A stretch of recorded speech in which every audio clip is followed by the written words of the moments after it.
What is cognitive dissonance? Good question. For a while, I actually didn't even know what it was.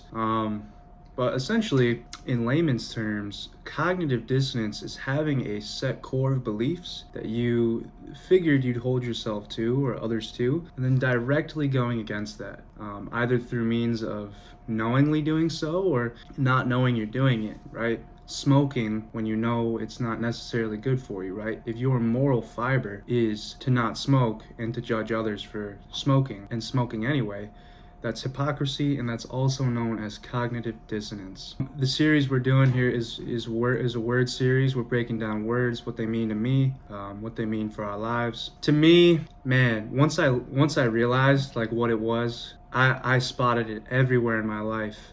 Everywhere. I would consider myself a pretty hardworking guy. I know that when I want something, I typically put forth a good effort to go and achieve that thing. However, there are moments in my life where I'm not as strict or as disciplined with myself, knowing that I should, go for a run. It's part of my routine. It's part of my structure.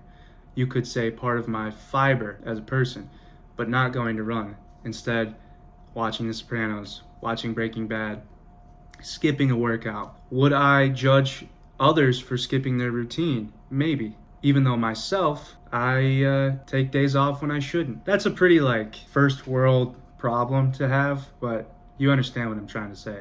Another example of dissonance is in how we treat people, right? And I'm gonna get a little specific here, but not too specific.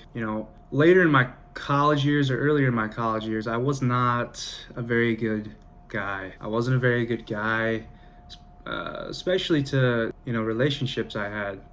I would often expect certainties from my partner when in reality I wasn't being reciprocal of anything. I was being a hypocrite. I was treating them poorly, even though I knew that's not how I wanted to be treated. And this was this was such a crazy learning curve for me because I really was so blind to it. I was really so indifferent to how I made others feel. And I'm just rambling right now, but this is what I think of when I think of cognitive dissonance.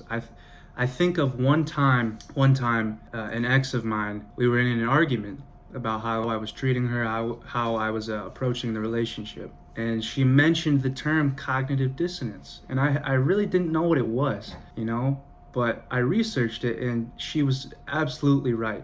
There was a disconnect between what I wanted from the world and from relationships, what I expected, and what I was giving people. And what I was giving people around me was poor, it was shallow, it was superficial, and it was destructive. It was entirely destructive. And this really changed, it didn't change me overnight, but it made me research the root cause of these things. And personally, for me, it was alcohol. I'm able to drink nowadays, but I understand that maybe I shouldn't drink as much. I think maybe I have that strand of DNA somewhere that just doesn't let me do it with moderation. Today, if I go out with friends and decide to drink, I'm way better about it. I'm way better about monitoring myself, holding myself accountable. But back then, it just seemed like the Wild West for me. And drinking a ton in combination with my developing psyche and developing moral compass, it skewed me in a direction that was inherently cognitive dissonance by definition. That's a pretty vulnerable example, but I feel like it drives the point home.